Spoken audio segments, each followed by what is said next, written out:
Hi ಎಲ್ರಿಗೂ ನಮಸ್ಕಾರ. Policy Bazaar ಕೂಡ ತುಂಬಾನೇ ಚೆನ್ನಾಗಿದೆ. ಒಳ್ಳೆ ಬಾಟಮ್ ಡಿಮ್ಯಾಂಡ್ ಝೋನಲ್ಲೇ ಇದೆ. ಹಾಗಾಗಿ ಪಾಲಿಸಿ ಬಜಾರ್‌ನ ತಗೊಳ್ಳಿ. ಇದು ಯಾವ ಕಂಪ್ನಿಗೆ ಸಂಬಂಧಪಟ್ಟಿದ್ದು ಅಂತ ಹೇಳಿದ್ರೆ ಫೈನಾನ್ಷಿಯಲ್ ಟೆಕ್ನಾಲಜಿ ಫಿನ್‌ಟೆಕ್ ಕಂಪ್ನಿ. ಒಳ್ಳೆ ಡಿಮ್ಯಾಂಡ್ ಝೋನಲ್ಲಿದೆ. ನಾನು ಯೂಟ್ಯೂಬ್ ಚಾನಲಲ್ಲೇ ಮುಂಚೆನೇ ಹೇಳಿದ್ದೆ ನಾನು. ಆ್ಯಂಡ್ ನಾನು ಹೇಳಿದ ತಕ್ಷಣ ಮೇಲೆ ಹೋಗಿಲ್ಲ. ಆ ಡಿಮ್ಯಾಂಡ್ ಝೋನಿಗೆ ಬಂದಿದೆ. ಒಳ್ಳೆ ಬಾಟಮಲ್ಲೇ ಇದೆ. ಒಳ್ಳೆ ಕಂಪ್ನಿಗಳು. ನಾನು ಇದೇನು ಝೋನ್‌ಗಳ್ನ ಹಾಕೊಂಡಿದ್ದೀನೋ ಇದನ್ನೆಲ್ಲ ಹಾಕೊಂಡು ಆಲ್ರೆಡಿ 1.5 ವರ್ಷ ಆಯಿತು. ಡಿಮ್ಯಾಂಡ್ ಝೋನಿಗೆ ಈಗ ಬಂದಿದೆ. ಆ್ಯಂಡ್ 2025ರಲ್ಲೂ ಬಂದಿದೆ.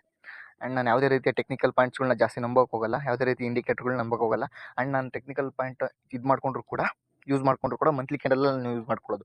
ತುಂಬ ಬಾಟಮಲ್ಲೇ ಇದೆ. ಒಳ್ಳೆ ಡಿಮ್ಯಾಂಡ್ ಝೋನಲ್ಲೇ ಇದೆ. ಹಾಗಾಗಿ ಈ ಪಾಯಿಂಟಲ್ಲಿ ಒಂದು ಸ್ವಲ್ಪ ಅಮೌಂಟ್ ಇನ್ವೆಸ್ಟ್ ಮಾಡ್ಕೊಳ್ಳಿ. ಈ ಪಾಯಿಂಟಲ್ಲಿ ಇನ್ವೆಸ್ಟ್ ಮಾಡಿ. ಮತ್ತೆ ಬಿದ್ದರೂ ಕೂಡ ಮಾರ್ಕೆಟು ಇನ್ನೆಷ್ಟು ಬೀಳ್ಬೋದು?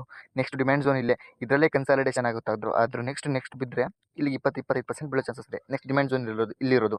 ಹಾಗಾಗಿ ನಾನು ಏನು ಅಂದ್ಕೊಂಡಿದ್ದೀನಿ ಅಂತ ಹೇಳಿದ್ರೆ, ಈಗ ಮಾರ್ಕೆಟ್ ಮೇಲಿದೆ ಅಲ್ವಾ? ಬಿದ್ದರೆ ಇಲ್ಲಿಗೆ ಬೀಳ್ಬೋದು. ಇನ್ನೊಂದು ಸ್ವಲ್ಪ ದಿನ ಕನ್ಸಾಲಿಡೇಷನ್ ಆಗಿ ವಾಪಸ್ ಬಿದ್ದು ಕೂಡ ಕನ್ಸಾಲಿಡೇಷನ್ ಆಗಿ ವಾಪಸ್ ಇಲ್ಲಿಗೆ ಹೋದ್ರೂ ಕೂಡ 20-25% ರಿಟರ್ನ್ ಸಿಗುತ್ತೆ. ಅದು 5 ತಿಂಗಳಿಗೆ ಹೋಗಲಿ ಬಿಡಿ, 25% ರಿಟರ್ನ್ ಸಿಕ್ತು.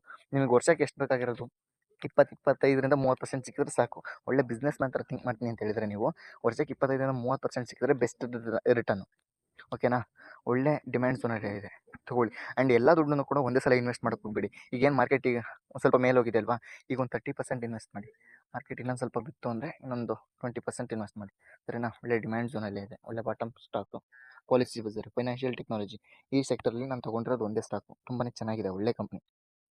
ನೀವು ಒಂದ್ಸಲ ರಿಸರ್ಚ್ ಮಾಡಿ ತೊಗೊಳ್ಳಿ. And demand zone, supply zone ನೀಟಾಗಿ ನೋಡ್ಕೊಳ್ಳಿ. ಎಲ್ಲಿ ಡಿಮ್ಯಾಂಡ್ ಝೋನ್ ಇದೆ, ಎಲ್ಲಿ ಸಪ್ಲೈ ಝೋನ್ ಇದೆ ಅಂತ.